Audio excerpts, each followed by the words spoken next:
Hello and welcome to Hubler Product Talks. Thanks for joining. Product Talks is our exclusive series for product managers where we talk to the brightest minds in the world of product. A no-fluff 30-minute session where we discuss challenges you face daily and how to solve them. Understand where your product sits in the grand scheme of things of your organization and learn how you can drive the last mile and double down on your wins. Today, we have Rajat Sinha, product manager at LenDenClub. Welcome, Rajat, to the Product Talk series. Hey, hi Alvin. Thank you so much for having me. How are you doing today? All good, yeah. We are all in Christmas theme this morning. All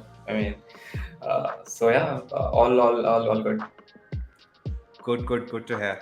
So, we'll be picking a product idea and talk about the steps that a product leader should be following to build it. Right. I'll just kind of kick this off right off the bat. So just to set things up, how do you verify if a product is a $1 million idea? Any framework you have or any process you follow to kind of vet it? Um, very good question. It's not possible, to be honest, to identify whether an idea is $1 million idea, right? To be very honest, ideas are worthless. And I think you'll hear it from VCs, from investors, and from many people over and over again. What's important, however, is the execution of the idea. Mm-hmm. But there are some steps that I personally take to verify whether whatever thought I have is actually going to work or not, right? And the starting point for that is to first figure out, are you solving a problem? If I'm building something and it's not my problem, I'll probably end up building something that doesn't make sense, right? So that's the first starting point, where identifying the problem statement and the problem in general is very important. What I do next is figure out if there are, is it just my problem, or are there other people who are also facing the same problem, right? So identifying that is very important. How do you do that? And that this is the like a very early phase of building the product, right? You do some market research, you go talk to people, you share your idea, get some feedback from them, right? That tells you whether how many people are actually facing this idea problem in general. Now, so that's validating your idea to a certain extent, right? Now, coming to the fact whether it will become big or not, well, first you'll have to see who else is kind of solving this problem, right? Today, there are so many startups. I mean, you won't find any product or any startup for that matter who's not solving a problem, right? There's somebody solving some problem or the other. So now, if what you are solving is just one level up than what is already available in the market, it may not be enough. You need to have something which is very unique, very niche, very different. So that's important. And like I said, so if there are other products and startups solving your problem, you need to figure out how many of them are there out there in the market. Got it. If there are too many, probably find another problem to solve. If there are very few, one, it gives you a good starting point. It kind of proves your hypothesis. Second, it gives you a benchmark to start off from, right? So you get to keep going from there. And I think that's one of the ways to kind of find your $1 million idea. If I can give an example. Mm-hmm. So if you look at Uber, right, they never thought of solving the transportation problem. Transportation was never a problem. I mean, there were so many available options for me. The problem was, how do I find that transportation which will take me where I want to go, right? Got it. Where if I want to go to Andheri and the auto wala is going somewhere else, it doesn't make sense. So Uber solved that problem of kind of bringing that vehicle to me and gave me that assurity that it will actually take you where you want, right? And if you look at it, when Uber was launched, there were very few people. There were no other product which was available in the market. So they found a very niche niche problem to solve. They solved it very well. And the biggest part was the execution. The way they expanded across the globe and delivered exactly what they promised to deliver was probably the biggest part of Uber's and any other product success, to be honest. Got it. So just to kind of summarize, have an idea. Is the idea worth it? Is it a problem for you yourself? Are there other people who are having the same problem? Then kind of look at competitors for early validation. Have a benchmark so that you can build forwards. and make sure that you have a good execution strategy in place. Got Absolutely. it. Great. I kind of take it more towards fintech, given that that's where your forte is. Since you're from the fintech space, want to ask you, what's the latest trend you've noticed in fintech? What's your hypothesis there? So there are a lot of things happening in fintech, right? Thanks to the regulators like Mhm. RBI and SEBI, a lot of new innovations have come in, and government and regulators have actually been driving factor towards a lot of innovation, be it UPI, be it account aggregator and segments like that, right? Um and it's not just, I mean, within fintech there are multiple verticals, right? You have your insurance, you have your lending tech, you have your wealth tech, investment segments, you have your regulatory tech. So I notice innovation happening in all these segments, to be honest. What, however, has started to come into existence, and I see great future of, is embedded finance. Okay, See, if you take any product, right? I'll give an example. I'll tell you what embedded finance is, and probably give an example as well. that's a new So if term you for take, me as well. Embedded so finance. yeah. So I mean, if you look at any product, right? Ultimately, finance is gonna be there in everywhere. Be it a food delivery app, be it any application, right? So what embedded finance means is when you're offering some products or service and adding finance along the journey for the user to also have some benefit out of, right? For example, Got it. you go to Airtel, right? Airtel has an application, and what do? You just recharge, and that's it. There's nothing else to do, right? But now Airtel offers you a loan as well, and you don't even leave the experience. It's just a pop-up that opens there. You fill in some information. It goes to some NBFC maybe at the back end and gives you information back. So when you integrate your product or service with API, with a fintech player or an NBFC for that matter, and offer that service to your customers. That's what embedded finance really means. And if you Got it. start, you book a travel, right? You see this small tick saying, "Do you want insurance as well?" Insurance. Those are Yes. some of the small things which kind of is embedded finance, and you don't even notice. It's like just is there in the journey. So that's Got one of the things that I do see trending. One more thing that was trending in the past couple of months was BNPL, buy now pay later. But it. I now see the tide shifting towards the new segment called SNPL, save now pay later. Right, there are Okay. new startups which have started to come in, and I think it's time that people slightly move away from lending altogether and look at other avenues of actually living a lifestyle that they're looking forward to. And I think SNPL is one of the segments which will definitely grow in the future. Got it. So two key insights. One is embedded finance. This is largely, when you have the face is something else, but you have the core product is something else, but you have your financial products embedded in the journey. And the Right. second is SNPL. It's save now, pay later. Uh, that's great. So let's take an example. How do you figure out what a user needs when, let's say, building out an SNPL product? Let's take SNPL as our core product, which we'll discuss about. Uh, how do you figure out what a user needs? How do you figure out what the user pain points are? Okay. So when I start to build a product, right, I first of all start looking at what my goal is. What am I Mhm. trying to achieve, right? And I start from there. Okay. Uh, Other ways of looking at it is see which players are there in the market and start Mhm. researching and studying about them. Okay. Uh, and figuring out what are they doing. So if you look at SNPL, right, the segment does not talk about saving or investing. The hook Mhm. is slightly different. The hook is how can I help you, buy what you're looking for Okay. without having to take a loan, without having to use a credit card, right? So that's what the groundwork of, that's where save now pay later really works. And I think researching about the existing products in the market, talking to people about how they think about savings, right? Because uh, we Indians say that savings is in the blood, in our blood, right? Which is true, but not anymore. Things have changed, right?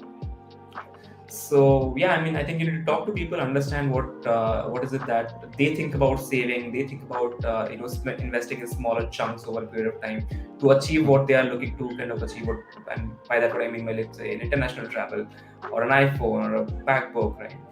Will they wait for that long or not? You have to ask these questions and see what the response is, and based on that, you'll have to start building your product. So I think that could be a good starting point for you. Got it. So, basic user research, competitor research is something which will help us figure out what the core user need here is. Right. So Got it. one point I want to add, when I look at any product, right? I think that you should never reinvent the wheel. If something is already out there, why not start from there, right? And Got it. then see what else you can kind of work on top of it. What else you can build on top of it. Got it. So I think not fundamentally reinventing the wheel here. SNPL, I feel like, is like an extension of, from what I understand as of now, is an extension of what BNPL used to be. But Yeah. instead of the loan factor, there is a savings angle to it. There is an Right. investment angle to it. Got it. Got it. Uh, so there's a psychology behind it, right? There's a shift between having a loan on your name versus having an investment against you, having something that's growing versus having something you have to pay off over time. So the psychology behind saving without realizing you're saving, right? You're essentially going to be spending it, and that's what we do with all of our savings at the end of the day, right? Yeah. How do you use that in your product? How do you use that psychology aspect of it where it's fundamentally different from a loan? Right. So, like I said, right, starting from see, savings is boring. Okay. Mhm. None of us wants to save. Okay. So that's the first starting point. I mean, if your user does not want to save, but your product is all about saving, right? How do you build a product in that space? So the answer to that is, how can you make them save without realizing that they're actually saving, right? All right. So, I mean, then what do you do? So then you figure out how can you kind of help them save on a regular basis, daily, weekly, monthly, small chunk of amount for Mhm. a period of time. And that's it. I mean, it works on auto pay mode. I don't have to do anything. I save 10 rupees, 20 rupees, 30 rupees every day, and it kind of goes on debiting from my account, and that's it. So it's like an SIP for mutual funds. Mhm. But here you can, yeah, here also you're technically investing, but Mhm. you reduce it from monthly to maybe a weekly or a daily. So you kind of Got it. start to show the user some progress over a period of time, that okay, your money is moving, you're saving smaller chunks, and starts to build that habit from there. Got it. So there is Um, a good gratification which comes in on a daily growth, as well as the yeah, ticket size is also small. So people don't feel that yeah, hit. Got it.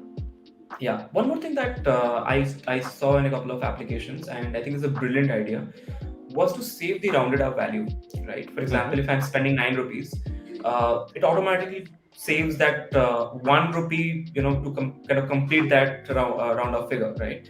And so Got every it. time I spend, I end up saving something, which I don't do in Mhm. general, right? So that's Got it. also a brilliant way of saving. And I personally use a couple of apps which are out there in the market.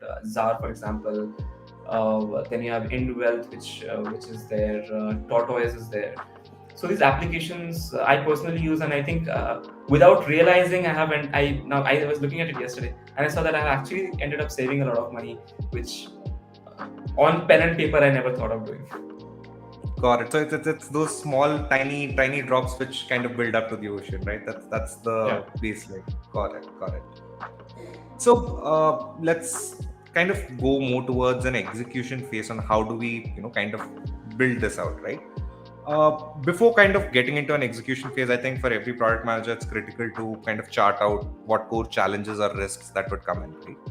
Hmm. So with SNPL, right? Uh, how do you set the groundwork for this so that it mitigates any risks which happen during the building stage? So see, product building is costly at its core, right? There's a lot Yeah. of expenses that go into kind of building something properly. So how do you set the groundwork for it? What's your like base layer to make sure that there are no late stage risks? The uh, the smartest way and probably the most popular way is building an MVP, minimum viable product, right? Mhm. I'll give an example. So when I joined LenDenClub, like I've been here 5 years, when I joined Mm-hmm. LenDenClub, one of the target or goal that was given to me was to reduce the disbursal time of a loan from 3 days, which was there back in 2017, to the same day, and also digitize the entire application journey. Right. Got it. My first step towards building this product was researching what else is there out there in the market. Right. I Mm-hmm. found a couple of competitors who was doing something very similar and was able to achieve that goal that we were talking about. So I started from there. We decided to build a end-to-end product which would be focusing on the short-term, short ticket size, small ticket size product line, right? And Mm-hmm. that would reduce the overall time frame, because if the money is, if the amount is small, my risk is lower, and I can make decisions much faster, right? Got it. So that was there. We introduced a couple of APIs in place, and these were all on paper, right? So I want to do all of these things. But we realized, what if it doesn't work? We don't know, right? Because we are in a completely different space altogether. So we Mm-hmm. thought of building an MVP. We and you wouldn't believe we built this MVP in just 7 days, right? And That's a awesome. Yeah. full-fledged loan application in Mm-hmm. 7 days, and we launched that application. And the response was, I mean, it was buggy. Okay, I wouldn't say it was a perfect application. It looked ugly. It was buggy, but we saw a lot of response from people Mm-hmm. coming in, applying for the loan, and got disbursed as well, right? Uh, we took that feedback. We spoke to a couple of these people. We got their feedback. We understood, what do you think about it? What was challenges that you faced? Things like that. And based on that feedback, we started to now build a full-fledged product, which we launched, I think, in a month or so. And I think that's the best way of reducing risk, right? Now I knew, and I was very confident that, okay, this product is gonna work, the idea is gonna work, right? And Yeah. all the components were working perfectly fine. So that, I think, should be the starting point for any product manager. Got it. So the groundwork is essentially to kind of put a very low cost, a very low effort proof of concept or an MVP out there Yeah, and get feedback from it. Try to understand what's working, what's not working, and so that you can now put in your good resources there to kind of churn out something good. That's correct. awesome.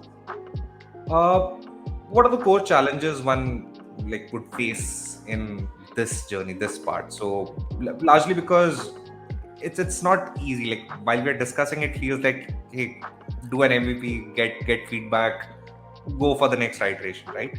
But Yeah. it always like it's not necessary that it works out your way, right? You probably do an MVP, you probably make it the wrong way, or you do something with a hypothesis and that fails, right? So, Mhm. what are the core challenges you see like one would face while going down this approach? Oh, okay. See, I mean, not specifically on the MVP approach, but in general, whenever you're building a product, there are many risks that kind of comes in, right? Mm-hmm. One, because you see, as a product manager kind of works with all possible teams, right? You work with marketing, sales, business operations, tech, partnerships, every team, legal, compliance, right? You're working with all of these teams. So, especially when you're working in fintech, right? Mm-hmm. All of these components becomes even more, even more closely embedded, because without, if even one of these component is missing in your product creation, right, you end up failing. You end up delivering something which probably is not going to work, right? And I'm talking about established companies. Got it. Now, the core challenges that I see facing in this scenario is, one, people don't even discover your product. That's where it Mm-hmm. all starts, right? If nobody knows, because when we launched the product, when this product that I was talking about, when we launched the product, we had to do some sort of marketing because we were not sure, whether people would be able to discover the product or not. So initially, there was some marketing that we did, some campaigns we ran, so people were able to discover. Second challenge is not knowing what went wrong. If Okay. you see people installing the application, not signing up, or signing up, not completing the journey, what exactly is going wrong, right? You need to know that, because without that, you'll not be able to modify, improve, and then relaunch. So knowing Got it. exactly why you fail or why you're succeeding is very important. So tracking and analytics is a very important thing that I think from the very beginning you should have. Even if you're building Mm-hmm. an MVP, even if you're building something on an Excel sheet, or maybe a WordPress or something like that, you should ensure that you have all the analytics in place. That's there for sure.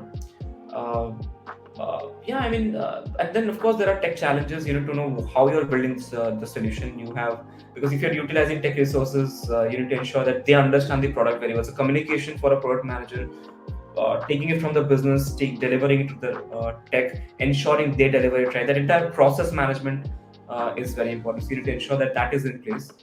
Your tech team members need to understand what you're building very well, right? So I think these are some of the challenges that you should be aware of and kind of try to tackle as well as possible. Got it. So, for example, if you were to take SNPL in the same scenario, I think Yeah. understanding of what regulatory compliances are required from those set of stakeholders, having a very clear picture of what success looks like and what failure looks like before building the MVP, and then having like a really good analytics in place just so that we can close down that loop. Yeah. Mhm. And the last part was to make sure that everything is translated from a business to a regulatory understanding to a tech understanding so that there are no leakages in between. Mhm. Got it. Got it. Just my next question is going to be largely something which I personally have loved and hated at the same time. It's Mhm. about roadmaps. So how would you Okay. define a roadmap for this product, right? What is your is there a go-to plan for this, or kind of does it form on its own? Would also like to kind of touch base on prioritization here. Like, is there something which is your rule of thumb that this is how I prioritize? Okay. See, your roadmap will largely start from your business goals and business vision, right? So you Mm-hmm. have to first understand that where your business wants to go. You may Uh-huh. have to have discussions with your stakeholder very closely, your strategies teams very closely. Based on that, you'll be able to figure. For example, if I'm building an SNPL product today, the features are very simple, right? And SNPL does not really sell a product. It sells, I mean, it doesn't sell an investment product or savings product. What it does is it sells a lifestyle product. Mm-hmm. Like I said, I like phones, laptops, bikes, and vacation stuff like that. So,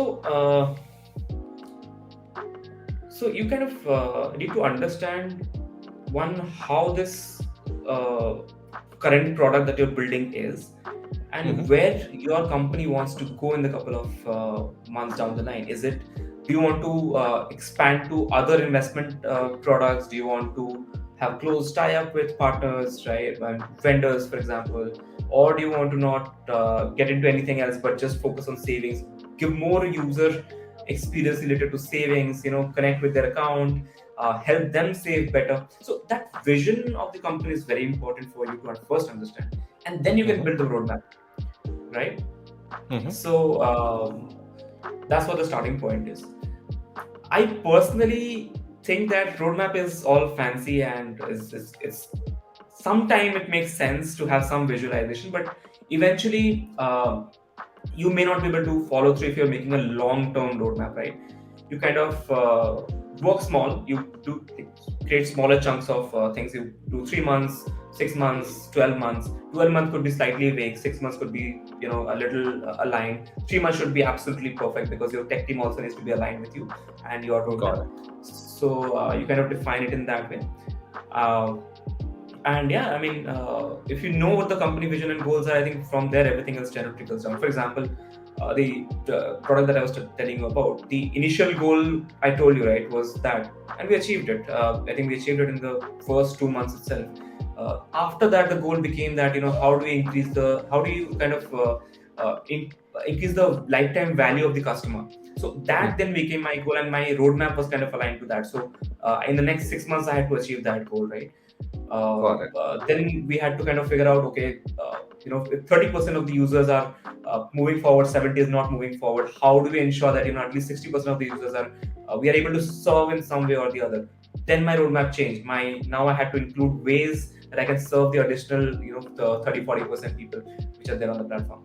So but Got it. that's how you kind of start. But you should keep small, keep reviewing, keep revisiting, work with stakeholders. I think that's the best way of looking at roadmap. So, if I have to summarize, I think it's not set in stone. One, you need to have 100% clarity on short-term achievables. Like your roadmap is like maximum clarity is on your short-term achievables. But as and when we progress forward at any point in time, the 6 month, 1 year plan is aligned with the business goals, but not zeroed down to 100% clarity. That's something which will evolve. That's something like every product manager should be aware of. Has to, absolutely. I mean, look at today, right? There are so many things coming up again, like every now and then. You just can't look at a 1 year and fixate on that. Impossible. Got it. So 3 months, good clarity is like something nice to begin with. Everything beyond that, you need to have an idea. You can't like go blindly, but then again, it should be aligned with the company vision, company goals. Right. Understood. Cool. This has been interesting. So I have a few general questions for you, Rajat. Like this is more to understand your product philosophy, what your product sense looks like, or like just to have a sense and feel of that. Mhm. How far do you plan in detail, and like has that evolved over years? That's the secondary part of the question. So I think we covered how far do you plan out in detail as to a 3 month plan is good, but let's kind of break it to a specific product. Like how deep do Mhm. you go, how far do you go? Yeah, and Okay. its evolution. Right. So it depends on the stage, right? And I always believe in real life examples. See, people will come and tell you should go as detailed as possible. Every nitty gritty should be handled. Everything should be addressed, which is all good, but on paper. In Mhm. reality, it becomes very difficult to go detailed into everything. So you need to understand a couple of factors. One, the product that you're building, how Mhm. complex the product is it very simple? Is it does it have too many integrations in place? When is the product required? Do you need it immediately? Do you need you have time to build the product? Mhm. um, then what is it that you're trying to achieve from the product? Is it okay if it doesn't function all well, or it has to be perfectly ready, right? Based on these things, you kind of decide how detailed you need to go. Eventually, when I started, my detailing was I mean, my detailing was in terms of user experience. I had to Mhm. ensure that my user experience is perfectly fine, and it also actually depends on what background you as a product manager coming in. For example, I come from a marketing and design background, right? Somebody else could be having any finance background, right? So it depends on what background you're coming in. Detailing will actually focus a lot more in that direction than the others. Other areas you may have to take support from other people. But yeah, so like I went detail into kind of planning the user experience, ensuring that the journey is smooth enough for the user, right? Whereas some aspects I was open, like I was like, okay, let's explore these things. May not have to go as detailed at this point in time. We'll learn from it and evolve in the future. That was back then. Now today, for example, we are building products which are very large scale systems, right?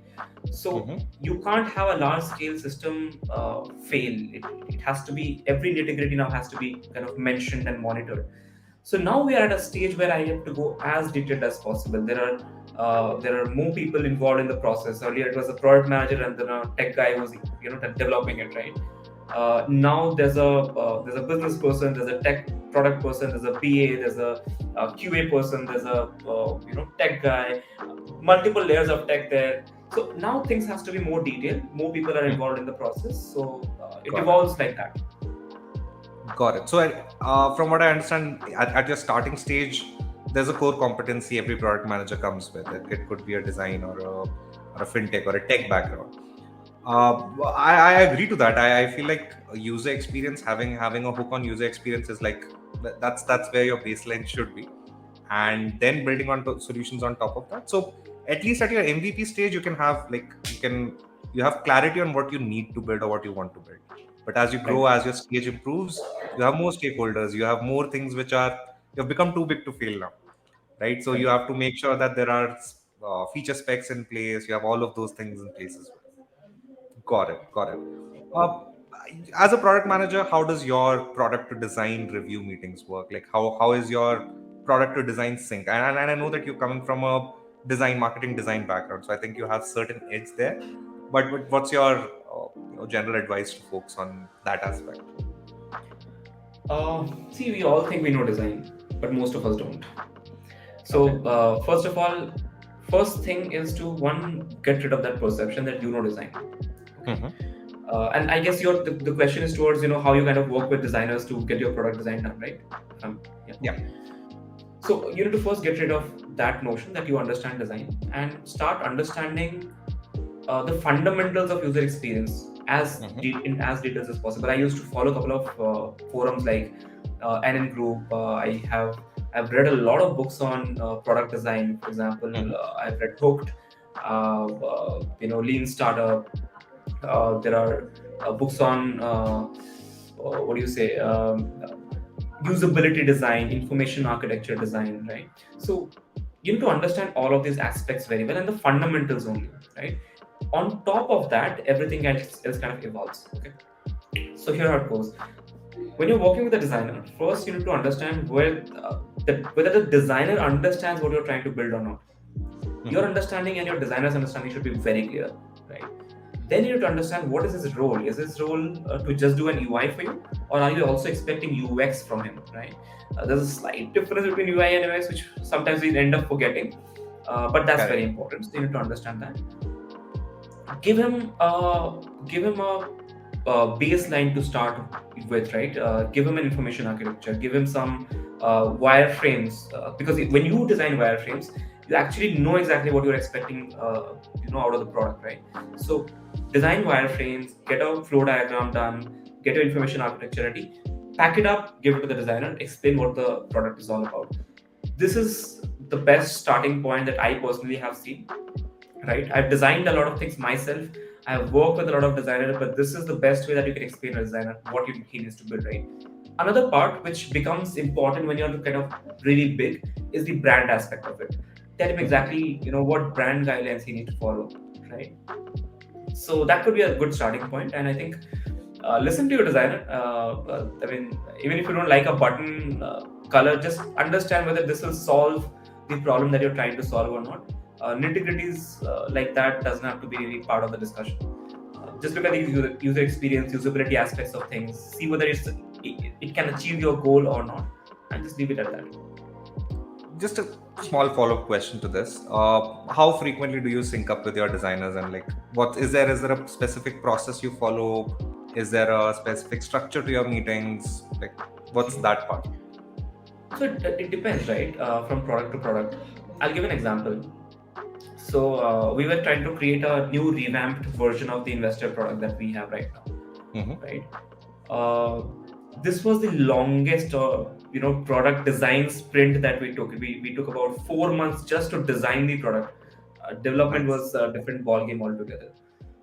Now for that, because we had time in hand and we knew that we wanted to design the best possible product out there, we took some time, and the design meetings were about every week. Initial 2-3 weeks we are very well in sync. We used to talk every time and every now and then. But after that, we kind of went on to every weekly meetings. We used to have stakeholder meetings every month. So we keep showing them something, so all of us are all aligned, and there's no loss of communication. So we break it down like that, and that's how we kind of went about it. Got it. My next question is has a bit of subparts there.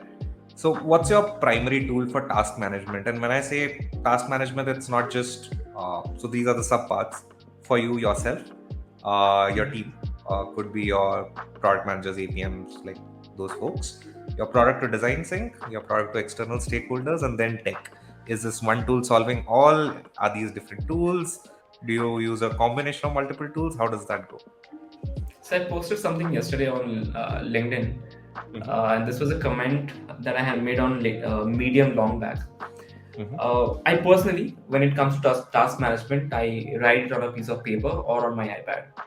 I don't use any tools, right? I think that when you actually are trying to manage your tasks with a tool, you end up exploring the tool more than focusing on the task at hand, right? Got it. So it's fancy, it's good. I've used a lot of applications. I used Todoist, I used Trello, I used Asana, I used every possible application which is out there. I personally like Todoist because of its very well integration with calendars. But Personally, I'm still a pen and paper guy, You're right? a pen to guy. Yeah, so that's it. But again, I can't do that with all my team members. So Mm-hmm. there are a couple of tools that we do use with them. With business stakeholders, we use all Google Doc applications. So we maintain, Mm-hmm. and I mean very raw, right? I mean, we explored a lot of products with them as well. We started using Trello to certain extent. We use some applications for roadmap building. But I think for us, Excel itself is working perfectly fine when it comes to business communications, right? Got it. BRDs are all in Google Docs, works perfectly fine there. Uh, Coming to product and tech discussions, that all happens in Zira and Atlassian, right? All of those documents related to product and tech are all there. Your stories, your epics, everything is managed over there by product managers or business analysts, and of course the tech team members.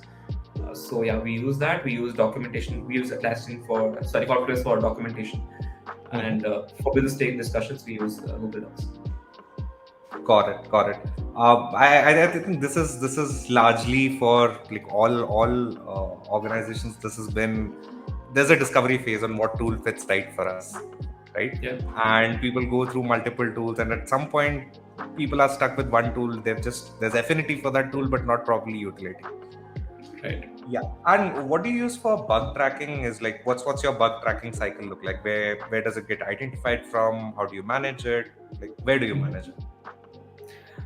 So we use Zira itself. There are a couple of plugins that we use along with Zira, which helps us in bug tracking. I can't Mm-hmm. recall the name right now, but yeah, primarily as Zira. So every story we try to the plugin actually helps you write your test cases itself and link Mm-hmm. it with stories, and then Got the it. results are also on the stories. So that's kind of it.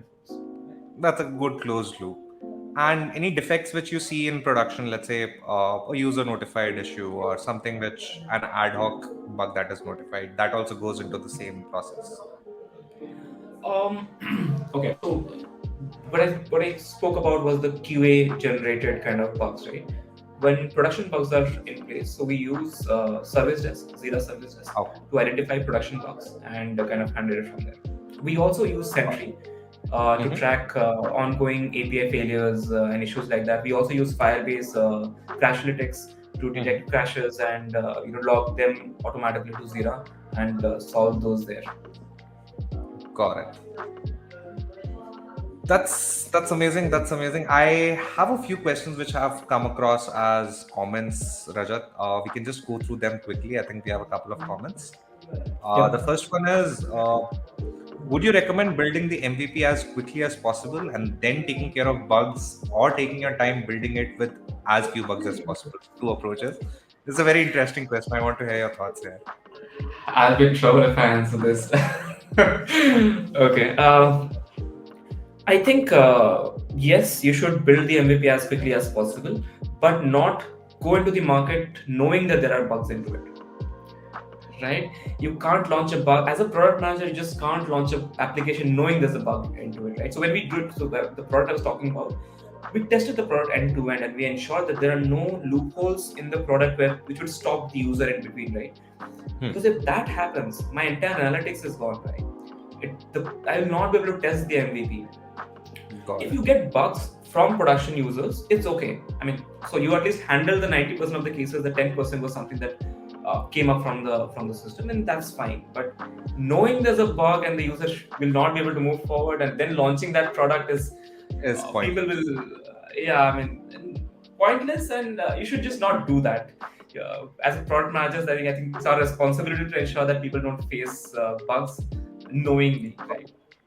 So, just taking a small segue there, would you let's say there's a UI functionality bug which is not hampering UX, like the core achievable or the core problem that is being addressed, that is still getting solved. Like in your use case, someone still would be able to, get a loan disbursed through the correct flow. But there is some UI mismatches. There is slight incoherency in probably the design system. It's purely cosmetic. Mhm. Where do you weigh in on that? And that's known. I'm sorry, what was the question? I missed the first part. So, how would you do this trade off if it's just a UI bug? It's a functional cosmetic bug, or like this is just for, or like what you said is applies for them as well, applies for UI bugs as well. No, UI bug I probably ignore. As long as, so, okay, so look at it like this. Here's a user journey, right? A user comes to my application, he's able to install my application, he's able to sign up into the application, fill in information that I need from him, uh, upload documents that I need from him, complete the journey, right? And from there are backend systems like LOS systems where the information flows into. And is this LOS system able to kind of read the data, send the data back to the user for other requirements or responses, right?